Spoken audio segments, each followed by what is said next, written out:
En este video abordaremos la familia Orthomyxoviridae dentro de nuestro módulo Contagio, para cumplir con los objetivos de aprendizaje que son explicar las diferentes familias de virus a través de la descripción de sus características morfológicas, condiciones de replicación, transmisión, células y tejidos que infectan, patologías relacionadas junto con sus complicaciones para definir su rol patogénico en el huésped. Vamos también a describir la capacidad patogénica de cada virus a través de la identificación de sus factores de virulencia para relacionarlos con los signos y síntomas en infecciones humanas. Finalmente, vamos a identificar las pruebas diagnósticas utilizadas en la detección de las diferentes especies virales a través de la clasificación e interpretación de su utilidad diagnóstica para seleccionar la más conveniente en cada caso clínico. En la familia Orthomyxoviridae abordaremos los virus de la influenza, que son la principal causa de morbilidad y mortalidad por enfermedades respiratorias. Causa millones de muertes en el mundo, tiene una alta capacidad de mutar, lo que permite que se generen en algunos casos pandemias que pueden comprometer a una gran cantidad de personas dentro de la población mundial. El virus de la influenza se clasifica en tres dependiendo de la variación de sus ribonucleoproteínas. Tenemos la influenza tipo A, que es la más variable, la que más muta, y de esta vamos a encontrar cepas en humanos y en animales. La tipo B tiene algunos cambios antigénicos, es la más conservada y vamos a encontrarla solo en cepas en humanos. La tipo C es estable antigénicamente, genera por lo general una enfermedad leve y vamos a encontrarla tanto en cepas en cerdos como en humanos. Las características morfológicas del virión están relacionadas con un virus envuelto que tiene un genoma de RNA en sentido negativo, cadena sencilla, segmentado. Vamos a tener aproximadamente 8 fragmentos, se replica en el núcleo, tiene una alta tasa de cambio antigénico y reordenamiento genético. Posteriormente explicaremos de qué se tratan estas mutaciones. Encontramos que en su envoltura vamos a tener una hemaglutinina y neuraminidasa que para este virus es diferente a lo que vimos con los paramyxovirus, ya que la hemaglutinina está separada de la neuraminidasa y de acuerdo a estas proteínas es como se da la nomenclatura del virus. Decimos que en los diferentes tipos de virus de influenza que existen debido a las mutaciones y a las cepas que conocemos, podemos llamarlas de acuerdo al tipo de influenza, entonces puede ser A, B o C, al huésped de origen, es decir, humano, cerdo, ave, origen geográfico, el lugar geográfico donde se presenta la primera infección, número de la cepa y año de aislamiento, que es lo que podemos observar en la parte inferior de la diapositiva. Pero también la nomenclatura del virus se puede hacer con base en la descripción antigénica de la hemaglutinina y la neuraminidasa, ya que estas, de acuerdo a las diferentes mutaciones y cepas que se han descrito del virus, se pueden catalogar con números. Entonces podemos hablar de hemaglutinina 3, neuraminidasa 2, hemaglutinina 1, neuraminidasa 1. Por lo tanto, se podría sintetizar en el tipo de influenza y la descripción antigénica de hemaglutinina y neuraminidasa. Es por esta razón que la nomenclatura más frecuente es cuando decimos, por ejemplo, influenza A H1N1. La hemaglutinina hace parte de las proteínas que están en la envoltura viral y es la proteína que se encarga de dar el tropismo al virus. Esta se une al ácido siálico de las células de las vías respiratorias, las células del epitelio respiratorio, para favorecer la entrada y por lo general tiene una estructura de 3 subunidades formando un trímero. Tiene la capacidad de aglutinar eritrocitos in vitro y allí viene su nombre. La neuraminidasa es una enzima, es una sialidasa, tiene 4 subunidades, es un tetrámero y esa función de sialidasa le permite tanto la entrada a la célula como la salida, debido a que después de que la hemaglutinina se une con el ácido siálico, la neuraminidasa destruye este receptor, y esa destrucción del receptor es para evitar que otros viriones entren en esta célula, ya que este que acaba de entrar garantiza la infección y otros viriones deben ser dirigidos a otras células vecinas para facilitar la diseminación de la infección viral. La neuraminidasa además se asocia al moco, lo que favorece el movimiento hacia la célula blanco y hacia la vía aérea inferior. Estos son virus que se replican en vía aérea inferior y las complicaciones están relacionadas con bronquitis, bronquiolitis o neumonía. Vamos a hablar acerca de la replicación viral, iniciando por la primera fase de adhesión y penetración. La hemaglutinina del virus se une al ácido siálico, que es su receptor celular, y entra a la célula por endocitosis mediada por el receptor. Una vez dentro de la célula, el virus activa una proteína que se conoce como la proteína M2, que es muy importante porque es un canal iónico. La proteína M2 activa este canal iónico para favorecer que muchos iones H+ ingresen y rompan la cápside viral para favorecer la liberación del genoma viral. La proteína M2 decimos que entonces es muy importante para la infección del virión. Ahora vamos a ver que también tiene un papel durante la salida de la célula, y el virus, al liberar su genoma, ingresa al núcleo y debe ingresar al núcleo debido a que el genoma viral carece de una secuencia iniciadora para sus procesos de transcripción y replicación. Por lo tanto, utiliza una endonucleasa viral que se conoce como la PB1, que desprende desde el segmento 5' del genoma celular aproximadamente entre 13 y 15 pares de bases del RNA mensajero del huésped. Y esto permite darle una secuencia iniciadora para que el virus pueda empezar a sintetizar sus RNA mensajeros virales.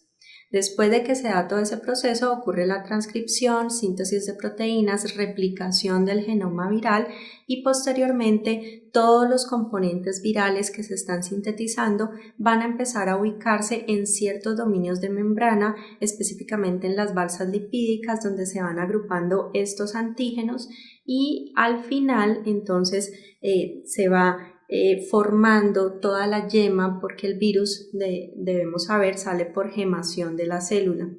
La proteína M2 y la neuraminidasa son encargadas de romper la unión entre la envoltura viral y la membrana plasmática de la célula.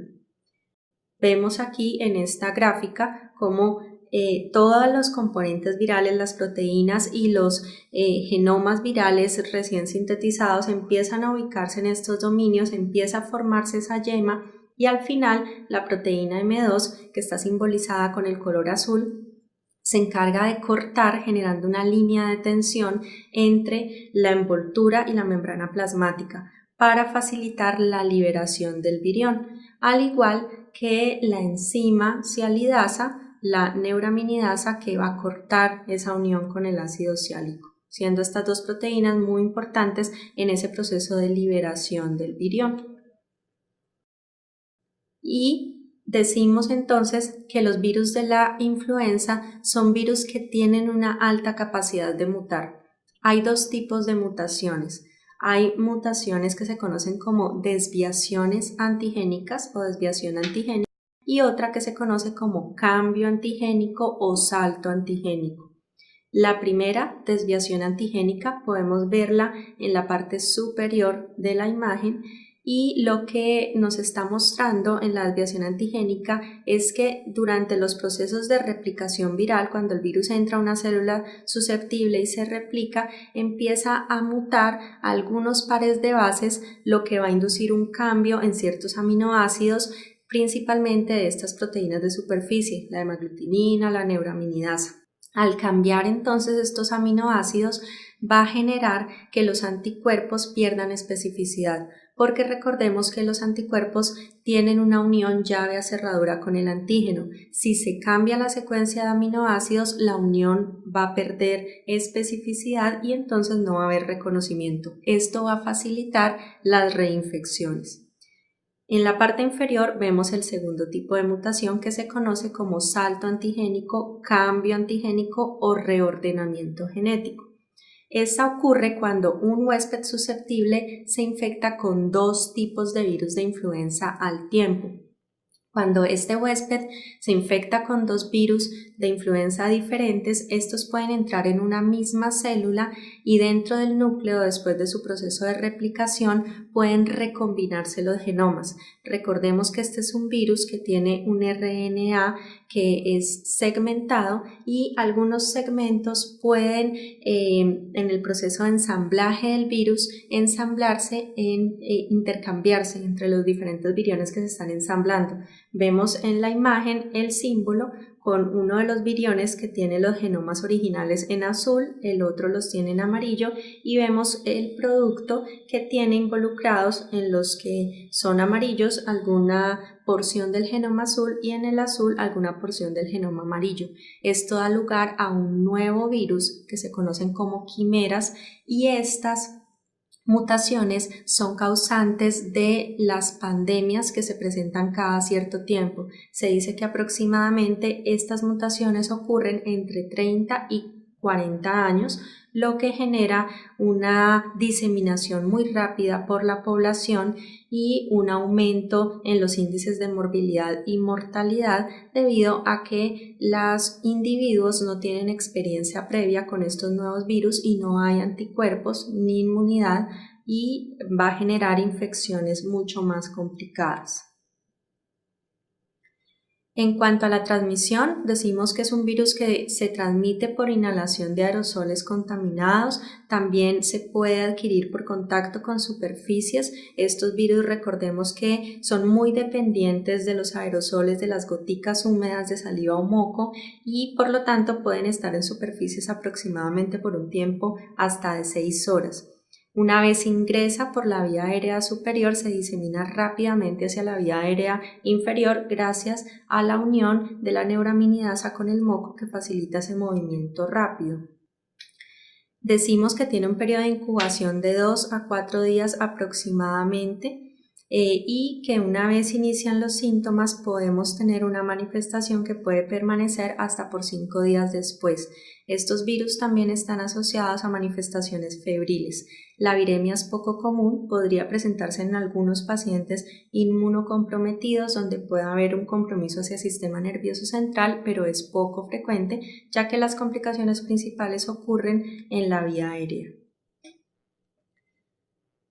La producción de interferón es muy importante y es determinante para la recuperación del huésped porque recordemos que el interferón permite limitar esa diseminación, por lo cual es importante una buena producción de interferón y eso es lo que hace que las infecciones puedan ser diferentes entre huésped y huésped. Se generan anticuerpos contra la hemaglutinina y la neuraminidasa, que son las principales proteínas que encontramos en envoltura. Estos anticuerpos pueden ser neutralizantes, pero el problema está en que los anticuerpos pierden especificidad o vigencia debido a las desviaciones antigénicas que ocurren muy frecuentemente. Existen también anticuerpos contra otras proteínas que pueden ser anticuerpos no neutralizantes que podrían utilizarse para el diagnóstico y anticuerpos contra la nucleoproteína que también son importantes en ese proceso de identificación del virus en el diagnóstico. Las IgA, los anticuerpos tipo inmunoglobulina A, son de muy corta duración, fácilmente el huésped nuevamente está susceptible en su epitelio respiratorio para la infección viral y los anticuerpos tipo inmunoglobulina G pueden tener una duración larga pero pierden especificidad debido a la desviación antigénica. No hay reacción cruzada entre los 3 tipos de influenza y la respuesta inmune celular es importante cuando se presenta la infección, sobre todo frente a los antígenos de la nucleoproteína y a los antígenos de matriz, dependiente de las células T citotóxicas. El efecto tisular es una manifestación inflamatoria donde el virus entra inicialmente al epitelio, genera muerte de las células, induce daño en todos sus procesos de replicación. La célula entra en lisis, además activa un mecanismo inflamatorio donde vienen células, linfocitos, macrófagos, neutrófilos, se activa el sistema del complemento, lo que va a generar un estado inflamatorio, y además el daño en el epitelio puede predisponer a la infección con otras bacterias como estafilococos, streptococos, Haemophilus influenza, lo que puede inducir superinfecciones, complicando mucho más el cuadro de neumonía asociado a sus complicaciones.